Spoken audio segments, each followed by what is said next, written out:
by discussing some important themes and concepts and principles which govern Karma Yoga. That is the approach I'll take today. We can discuss Bhagavad Gita in different ways. We can go by verses or sections of verses, or by themes and concepts, lessons which you can learn from the Bhagavad Gita. And Karma Yoga is a very important chapter to understand. Actually, Karma Yoga is not covered only in chapter 3. The theme of Karma Yoga permeates and pervades Bhagavad Gita. And it is especially discussed in chapter 3, 4 and 5. The Karma Yoga theme is covered in 3, 4 and 5. So,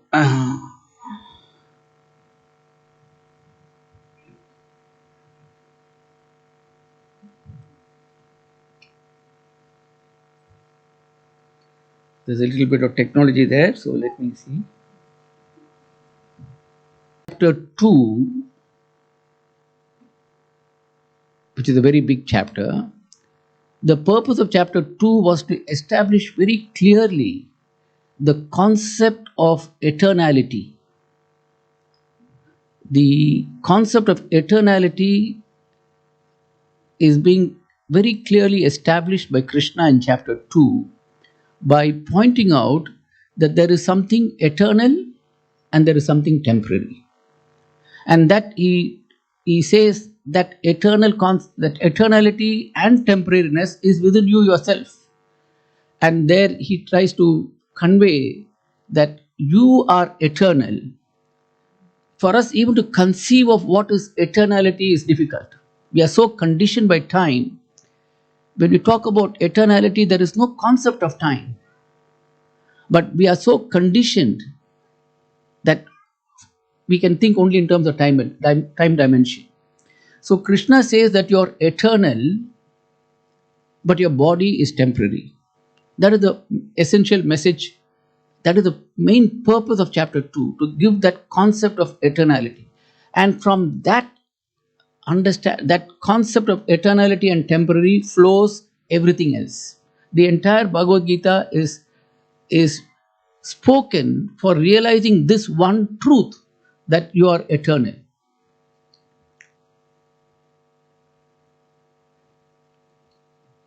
Now, so what does Krishna do for that? He says, you have two identities.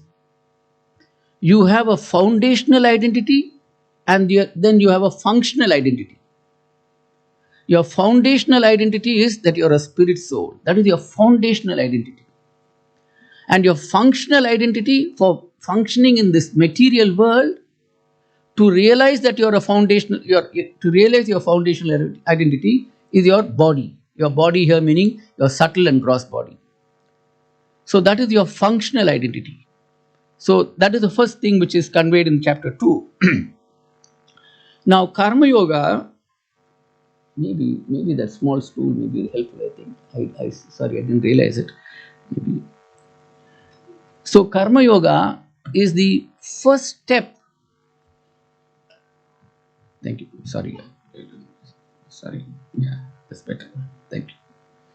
So Karma Yoga is the first step in the process of understanding and realizing who we are. It is the first step. In a ladder, there are many rungs. You have to climb up to the top and realize who you are. There are many rungs. This is the first rung. So there is no question of comparing whether this is superior to that or not. Every rung is important for climbing. So Karma Yoga also has an important role to play. Especially the principle of Karma Yoga is very important to understand for all of us, including those of us who practice Bhakti Yoga.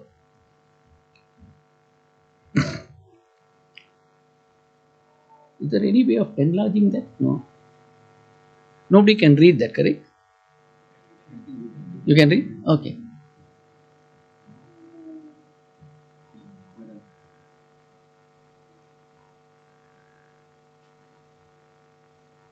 So Karma Yoga is the first step in one's spiritual journey. Okay, so that is clear.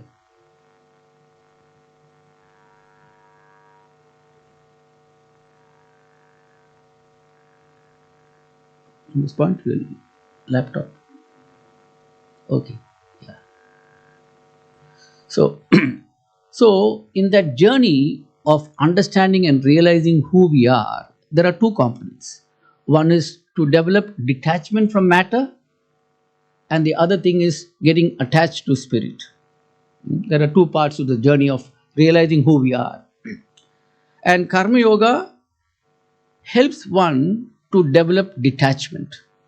What do I mean by saying developing detachment?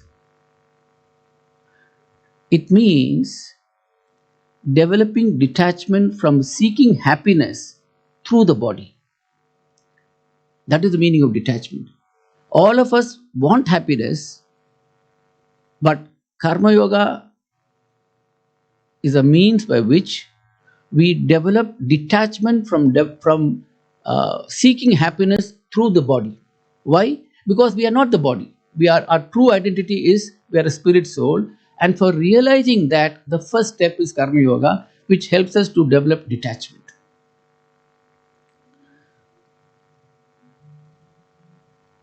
Now,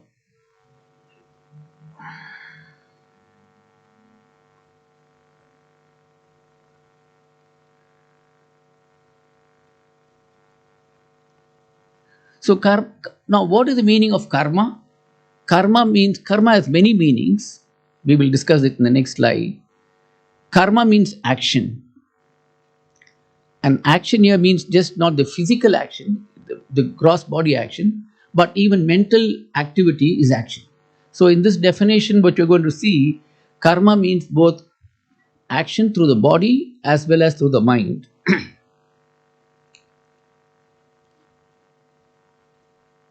Now, let us understand the next slide. The meaning of karma.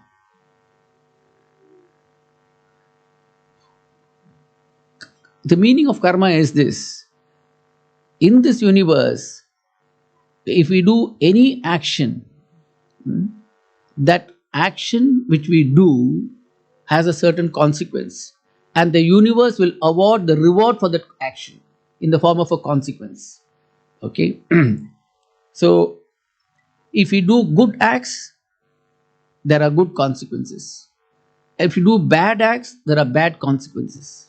So the scriptures say that if you do good acts, then you are raised to higher and higher states of being. You can go to Swargaloka, you can go to the heavenly planets where there is much more higher happiness. So that is one way of acting by which the consequences you can go to the higher planets. But if you are very attached to the results, if you are a person who's grabbing and wants to keep everything to yourself, you're very passionate, then you continue to be in this material world, in this earthly planet. Because there are three systems: there's the heavenly system, there's the earthly system, and there's the hellish system. But if you do very bad acts, if you're so selfish that you, even at the cost of another person's happiness, if you want to be happy, then you go to the hellish planets. So the scriptures say that you can reach various states.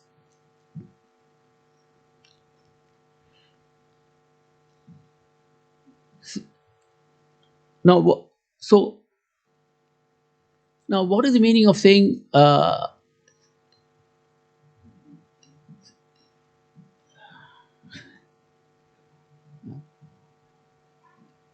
So the scriptures say, and this is what Arjuna's main fear is. He continuously asks this question in 3rd chapter, 5th chapter, even in the 18th chapter. He is very hesitant to act. Why?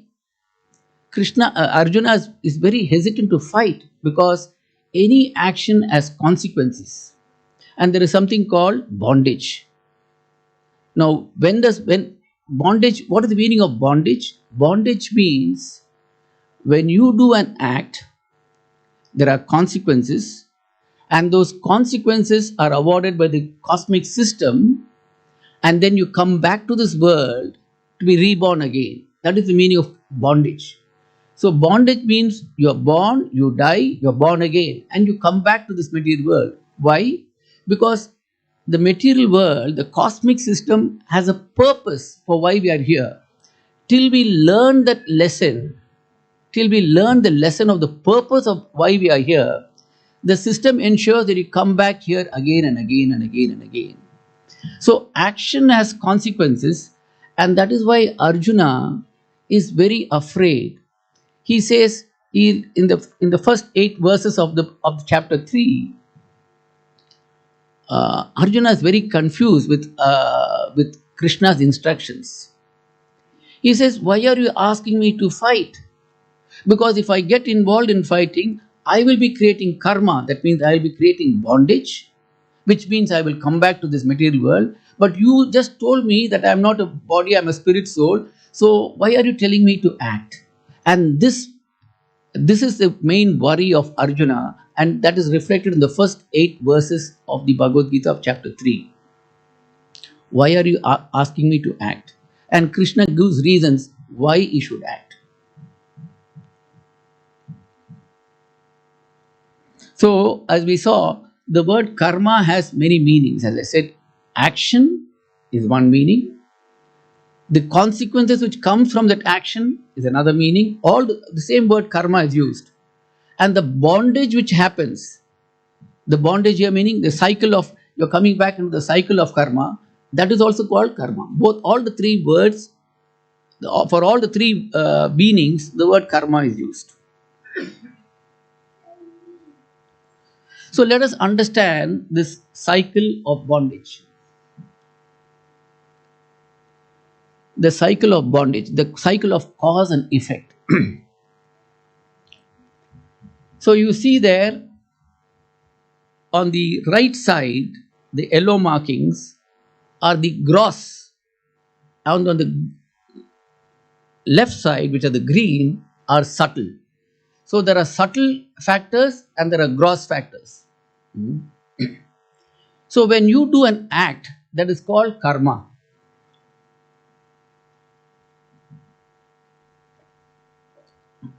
But before you act, there is something else which is happening. There's a cause for the action, and that is called karma. Karma means a desire to enjoy. Before we act, there is a force, and that force, like for example, if I have to drop this thing from here, this thing will fall down because there's a gravitational force.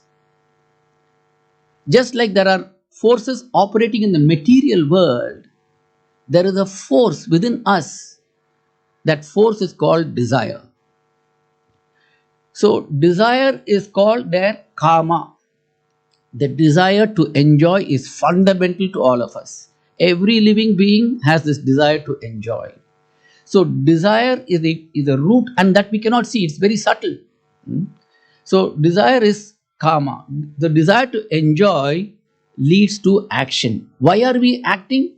The purpose of any action is ultimately for happiness, the desire to enjoy. So karma leads to karma. Okay? Karma is either physical or mental. And karma is visible, gross. That's why it is put in yellow there.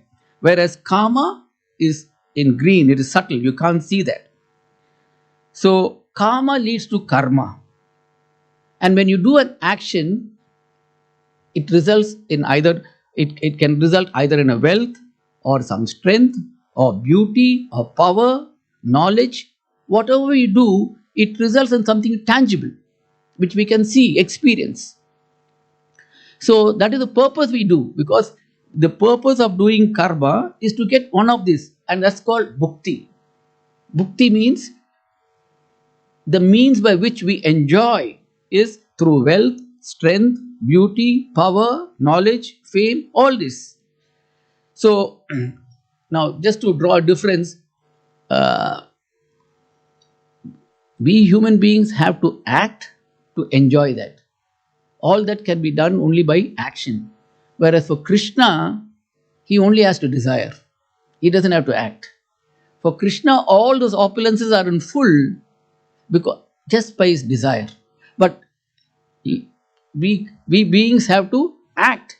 Karma has to be done, then only bhakti will come. And when we enjoy the bhakti, then that creates what is called as vasanas. Vasanas are impressions which happens in our subtle body. So every time when you act with the desire to enjoy, you are creating impressions in your subtle body, and that's called vasanas. We'll see what that vasanas lead to. So you see, vasanas are created in the subtle body. So long as we have vasanas, so long as those vasanas are there, that means that desire is there those impressions are there in the subtle body, you have to come back to the material world. And that is called bondage. So that is a cycle.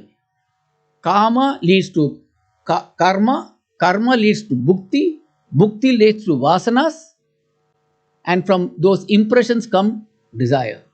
The cycle karma comes. So you can see the cycle of bondage. Any questions here? So before I go to the next.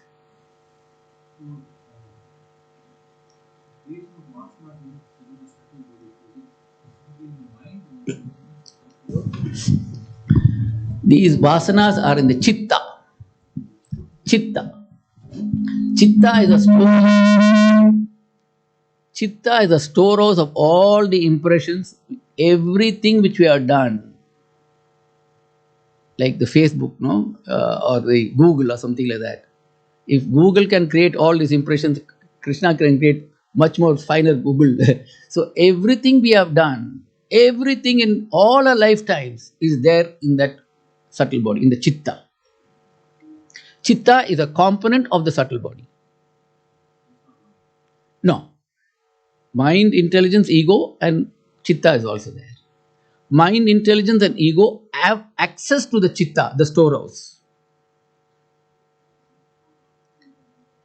Okay, any questions? Is it okay? Is it so far? Are we okay? So this is how bondage happens. Action leads to bondage.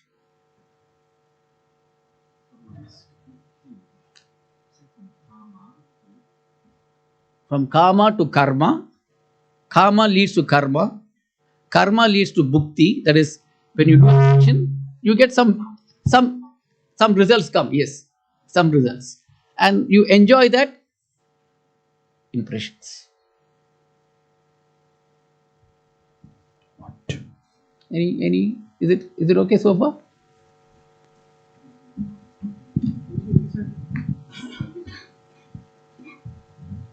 Thank you. So Prabhuji, as you said that there is a force, like you showed us an example of dropping, there is a gravitational force. But what is the force behind karma and how it is actually generating? Okay.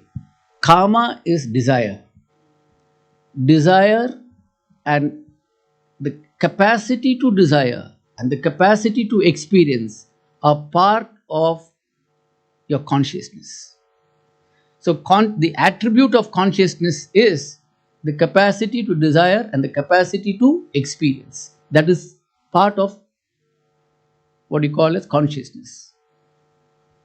The consciousness is coming from the soul itself? Yeah. The source of consciousness is the soul. The force is also coming from soul, is it?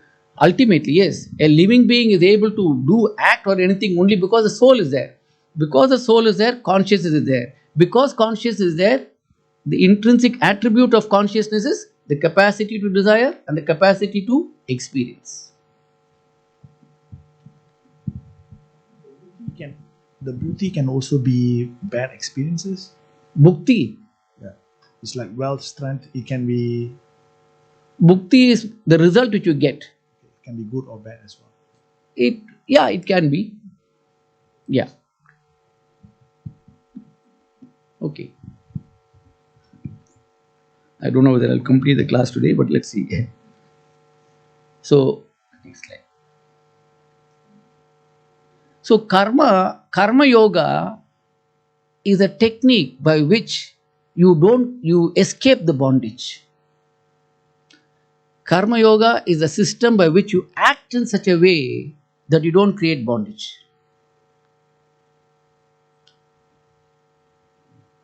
Okay.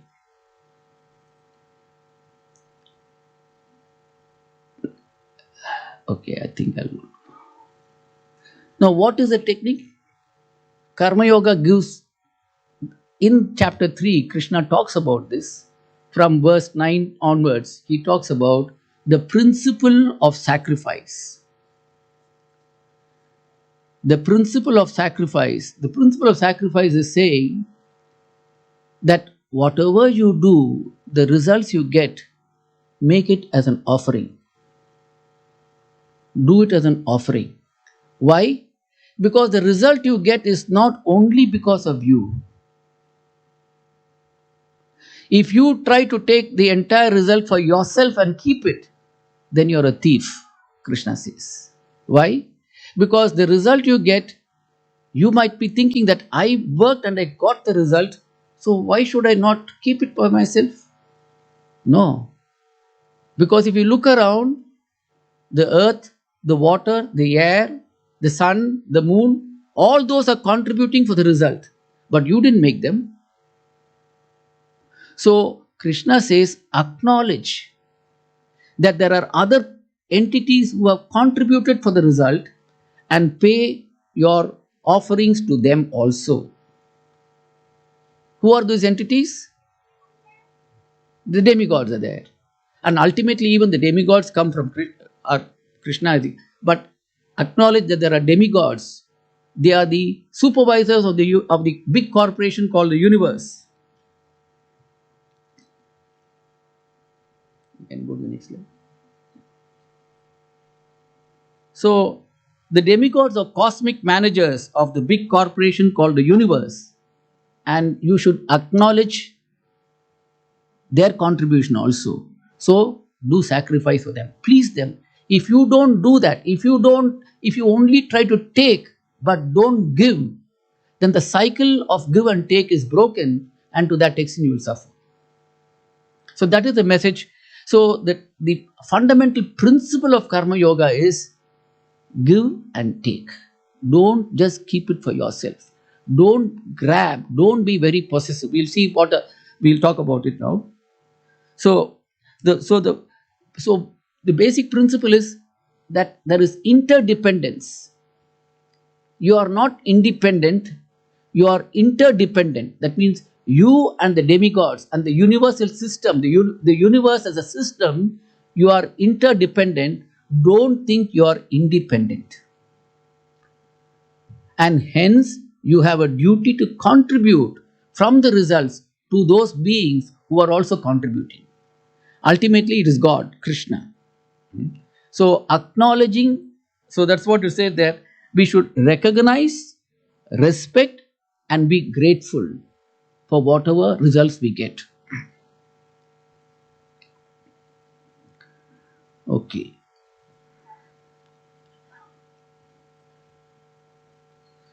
So, the principle of Karma Yoga, next slide. The principle of Karma Yoga is covered in chapter 2 itself. Krishna talks about it in 2.47. A very, very important verse to understand, which is laying the foundation, the principle of Karma Yoga. What is it? You have a right to perform this is chapter 2, text 47. You have a right to perform your prescribed duty, but you are not entitled to the fruits of action. Never consider yourself the cause of the results of your activities, and never be attached to not doing your duty. Four points. He says, you have a right to do your duty. That means you can act and try to enjoy the world. You can do that. You have a right to do that. But you have a right for action you have. That is okay. But you don't have a right to the results. Or before that, you don't be attached to the results. Don't be possessive. Don't grab all the results. Now, what this means, I'm going to tell in the next slide, but let's first cover the 4 points. What does it mean to say, don't be attached to the results? Let's understand that, but we'll come to that later on. So do not be attached to the results. That's the second point. And then he says, never consider yourself the cause for the action. You are not the only factor contributing to the results. That's the third point. And fourth, just because there is, don't be without doing your duty. You have to do your dharma. So don't be without doing your duty. So these are the four things which are the fundamental principles of Karma Yoga said in chapter 247. Now, what does working without attachment to the result mean? What does it mean?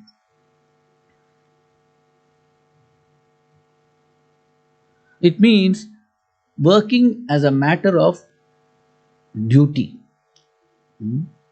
When you're working, doing it as a matter of duty, not with the sole purpose of this is all for practicing Karma Yoga, which will help us to develop detachment, which will help us to realize who we are, self-realization. Or keep this in mind. The purpose of yoga is to realize who we are. And once we realize who we are, then subsequent things will happen. To realize who we are practicing Karma Yoga. And one aspect of Karma Yoga is it develops detachment. And the first step is, Krishna is saying, don't be attached to the results. Do things as a matter of your duty. Don't do things with the desire to enjoy. If that motive you do, then to that extent you'll create bondage. So do it as a matter of duty. Now, how do we understand this? Doing it as a matter of duty. You can anybody give me an example of what does it mean to say doing it as a matter of duty?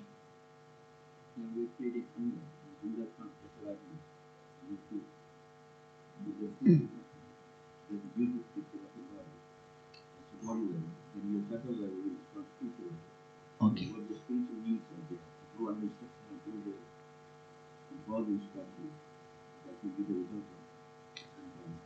Okay. I want to stick to this. Doing it as a matter of duty. Can we get some more tangible, some more solid feeling of what it means? Doing it as a matter of duty. Anybody? To dedicate. Okay. Okay. Something more? Can we give some examples? Like Arjuna, who is a Sattva, his duty is to fight with that. Yeah. Yeah, good. Yeah, that's a matter of duty. Yeah, any action, for example, we are bringing up our children. We can bring up our children as a matter of, I have a duty as a parent to bring up a thing. Or say, for example, even you're a surgeon. Okay, you're a surgeon. You can do your duty as a doctor as a matter of duty, not being attached to the results. Say, for example, you're a surgeon, and say, for example, your surgery was not very successful. You can crumble, or you can say, no, I have done it as a matter of duty. Whatever the results come is not within my control. Because in any action we do, there is always the principle of controllable factors and uncontrollable factors. We must recognize that there are uncontrollable factors also contributing to the result. Okay, and because there are uncontrollable factors which are contributing to the result, don't be too attached to the results. Okay, I'm going to say something more about this thing, but let's go into this. So don't be. So working without attachment means working as a matter of duty. Another way of looking at it is accepting the results, whatever comes, accepting it. And when the results come, being equipoised, being indifferent to the results. And working with the understanding that the results are not because of one's effort only, as we said before, the principle of interdependence. Now, when somebody reads the Bhagavad Gita and they say don't be attached to the results, This people ask this question, then if you are not attached to results, how can we do a good job? What is my motivation to do the good job? Is a natural question, correct? How many of you have the doubt? Yeah, it's a natural question. Why should I work at all? I mean, how can I achieve excellence if I'm not attached to the results? It's only the results. No. Krishna is not saying don't pursue excellence. There's a difference. The difference is that we must understand the difference between goals and results. Krishna, goals comes before the effort. Please listen to this. Goals are different from results. We should have high goals. We must pursue excellence and put in the best effort for those goals. Results comes after the effort. Goals are before the effort. So Krishna is saying put in the best effort, pursue excellence. But after that, the results are not within your control. Because the results are a function of controllable and uncontrollable factors. So we must not mistake that Bhagavad Gita is telling us to become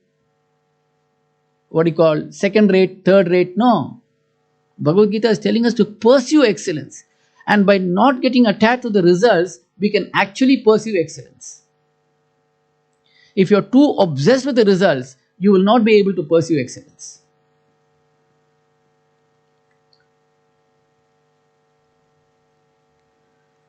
So there's another way of looking at not being attached to the results. Next page. Good. Another way to understand Karma Yoga. So one of the ways of Karma Yoga is don't be attached to the results and don't think that you are the only doer. Other people are also contributing. Another way of looking at practicing Karma Yoga, because Karma Yoga is something which we all can practice in our daily life, especially people who are working. Because we can come to the temple, we can pray to the Lord in our homes, but 8 to 10 hours we spend time in our workplace.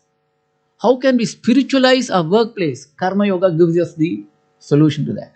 We can spiritualize our workplace also. So, another way of giving without taking is working for the benefit of others. Normally, we work so that the benefit or the results comes to me.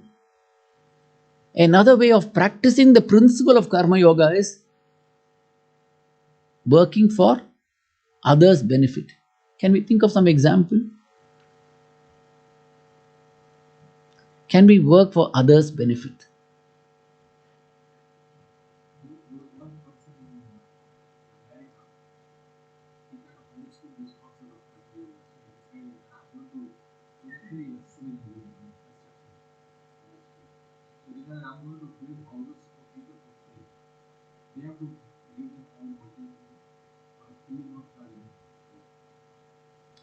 He was basically doing this work. He was doing it as service to humanity. Yeah, okay. But in a more, that's a very extreme case of person doing like that. But yeah, Is this also the answer to the house? very good. Yes. Policy, Yeah. this operation, Yeah. But very true, very true. But I'm saying, all of us sitting down here, we also can practice Karma Yoga. How? How can we work for others? Can you think of some examples? Volunteering, doing voluntary service. Many organizations support this. They say, if you are going to do voluntary service, they give you a credit for so many hours of voluntary service you have put in. Can be one way by which, what is the principle of Karma Yoga? Don't be selfish. That is the message. Spirituality starts with slowly diluting the feeling of selfishness. Because ultimately, if you want to come to love, from selfishness, we have to make the journey to selflessness and then to love. And Karma Yoga is putting the seed for reducing that selfishness.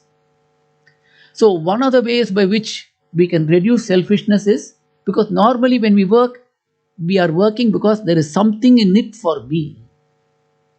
Even when you practice Bhakti Yoga, if the selfishness is there, to that extent it is not spiritual. We may be coming and doing Aarti here, but if there's a tinge of selfishness in that, that Bhakti Yoga from spiritual becomes material. The process of making matter into spirit is through not being selfish. And Karma Yoga tells that is the starting point. That's why Karma Yoga, the first step is don't be selfish. And so some of the examples are like, for example, volunteers. So there's a fire, there are people who volunteer and do fire service. So there are so many ways by which we can do voluntary service. Sharing to your pocket behind the Yes, yes, very good point. Another way of practicing Karma Yoga is from the results, share something to the others. Charity. Charity is another way by which we can practice Karma Yoga. Okay, so can you play that? I'll just show a small movie here, which may be of.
Sorry, I had to cut short it because we are running short of time. So, yeah. So the basic thing is, by giving we can be happy, just not by taking. By only taking, we create bondage, and that is the message of the Karma Yoga. So let's look at how we can practice Karma Yoga, especially as I said for working people. It is a very powerful tool by which we can spiritualize our work. For example, say for example, one day the boss tells us, I have some very urgent work. Can you stay back and work and help me. We can take the attitude, I am paid for this, I will work so much and we can go. But if we have this thing of giving, then we will be a little more sensitive and we'll stay back and work and help the boss to achieve his goal, make him happy. So there are so many ways by which we can practice karma yoga in our work life. It's a very powerful way by which we can develop that detachment, or in other words, dilute that selfishness which is so inherent in us.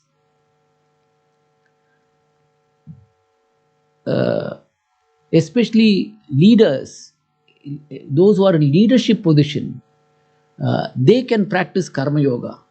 Instead of just thinking about the results, if they can think about how to make the subordinates grow, they will try to delegate and develop those subordinates. So karma yoga can be practiced especially by people working in leadership positions.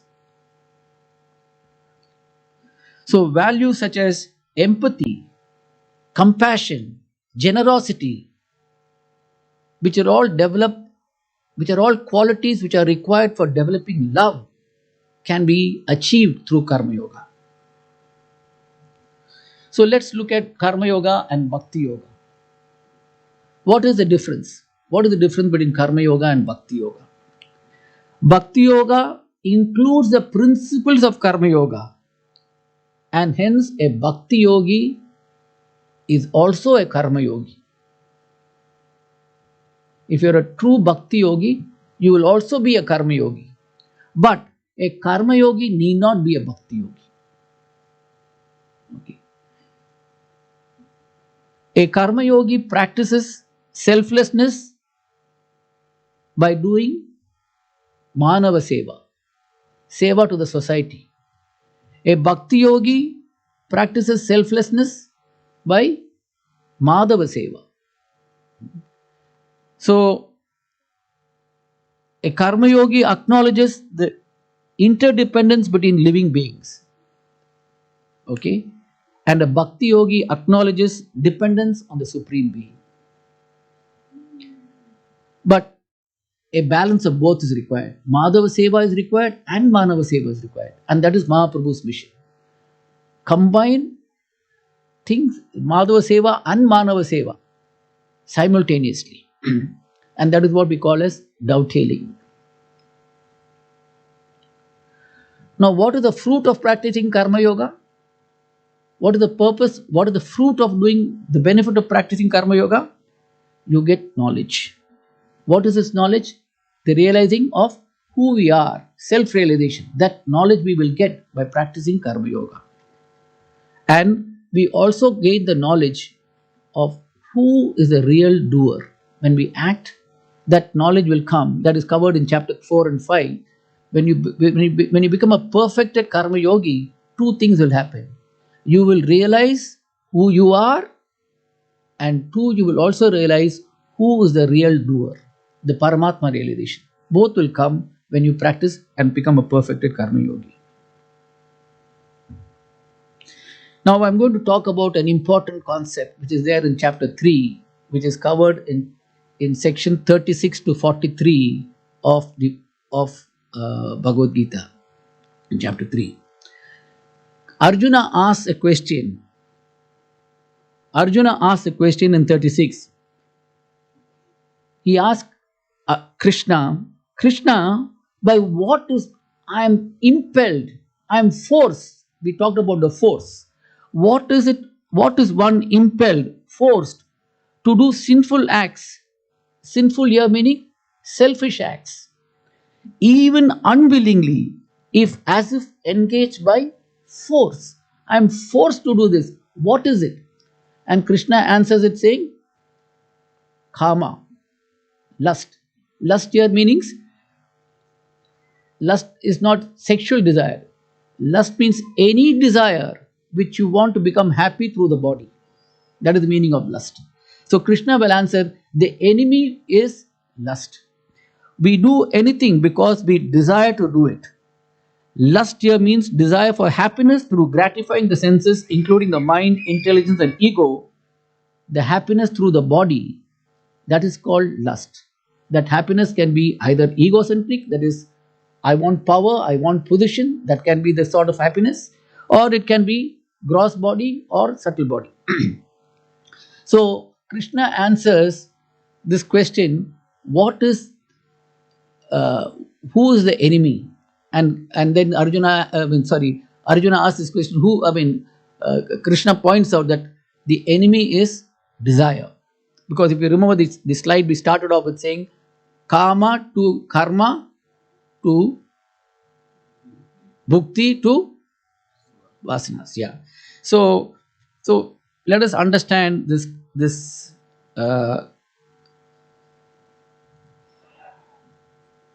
Sorry. So understanding desire. Next slide. So as I said, every action leads to an impression, samskaras. These samskaras over a period of time becomes vasanas. Vasana means tendency, inclination. Okay. So some samskaras which are impressions, we go on be doing the same act again and again, what we call as habit. That is what becomes as vasanas, tendencies. Vasanas lead to vritti. Vritti means based on those tendencies, thoughts will come. I want to do this sort of a thing. I prefer this. For a person who has been a continuous stealing act, for him it becomes a habit. And for him the tendency will be to steal. And all his thoughts will be, how do I plan to steal? And from vritti comes karma, action. So the scriptures say there are two kinds of desires. Two kinds of desires. One is conditioning based desires, that is, desires coming from our vasanas. That is a natural thing. From whatever we lived in our previous lives, whatever sort of vasanas we have, desires coming from that. That is called kama. You see on the green, they are condition based desires. And those desires are called kama. That means desires for enjoying through the body, this gross and subtle body. And that is why we call this anarthas. Anartha means unwanted desires. That's kama. And how is it reflected? I like this, I don't like this. Raga and dvesha. Krishna talks about it in chapter 3. Raga and dvesha. I like this, I don't like this is based on our conditioned desires. And that is what becomes our Sobawa. So Sobawa leads to, Sobawa means samskaras, vasanas and vrittis, what we saw before. So based on that is, so from a Sobawa comes what we call as conditioned desires. Okay. Then there's another way of getting desires, which is what we see on the right side. And those are not called kama, they are called abhilash. When we sang even the Tulsi Arti, we saw that word abhilash. So abhilash means desires. These desires are coming not from the mind. The one on the right, the kama desires comes from the mind. The abhilash desires comes from the intelligence. And these desires are based on what is right and what is wrong. And where do we know what is right and wrong?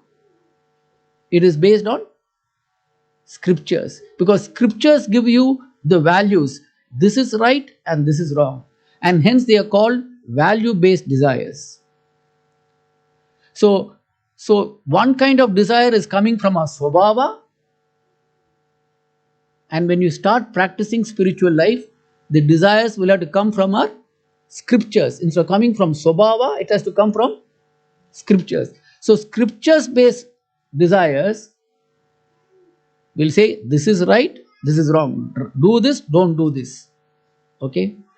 Now, how does one change from a Sobawa to a scripture-based? What is required for that?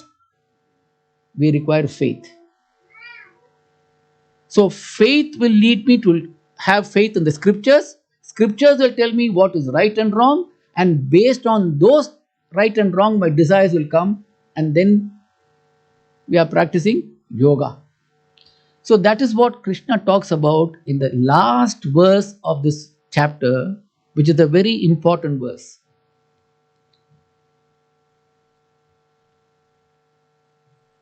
He says, I will just read the translation of this verse. Krishna is answering how to manage this karma. And because Krishna has identified in this chapter, karma is your enemy. It is your enemy which prevents you from realizing who you are. So control that. And how to do that is answering here.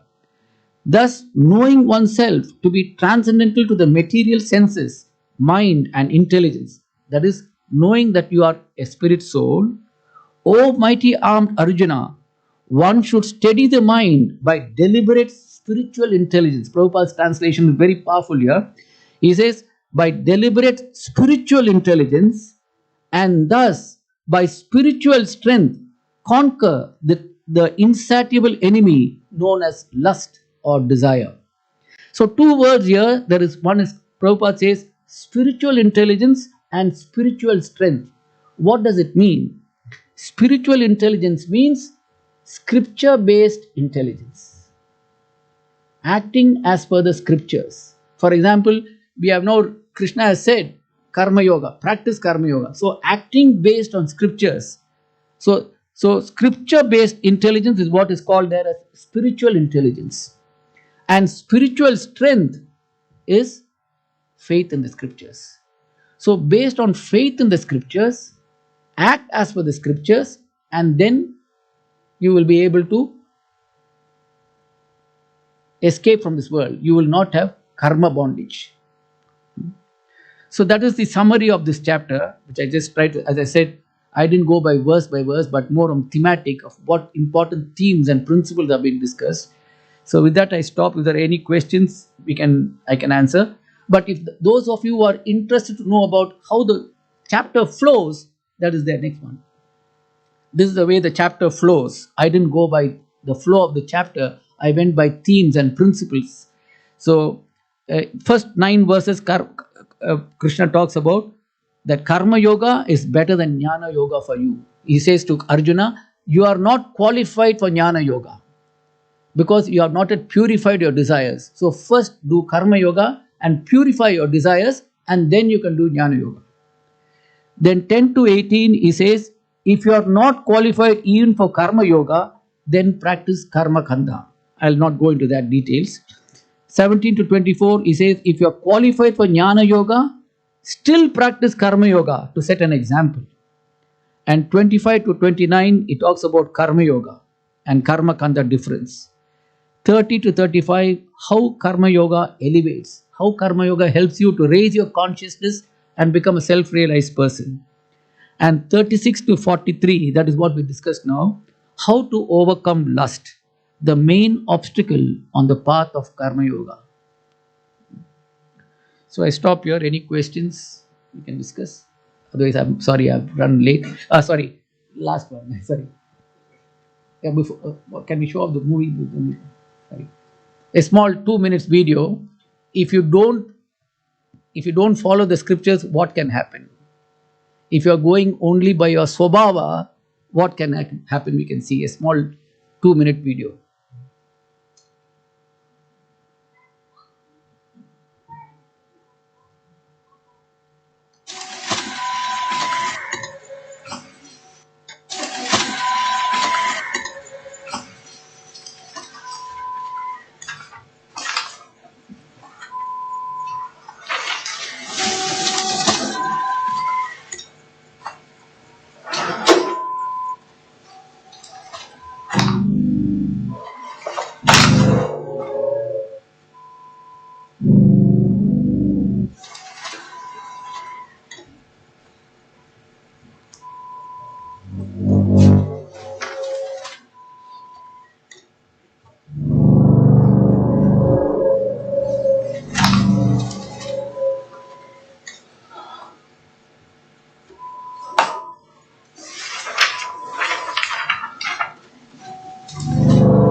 So this is what will happen if you go only by a conditioned desires. Thank you. Hare Krishna.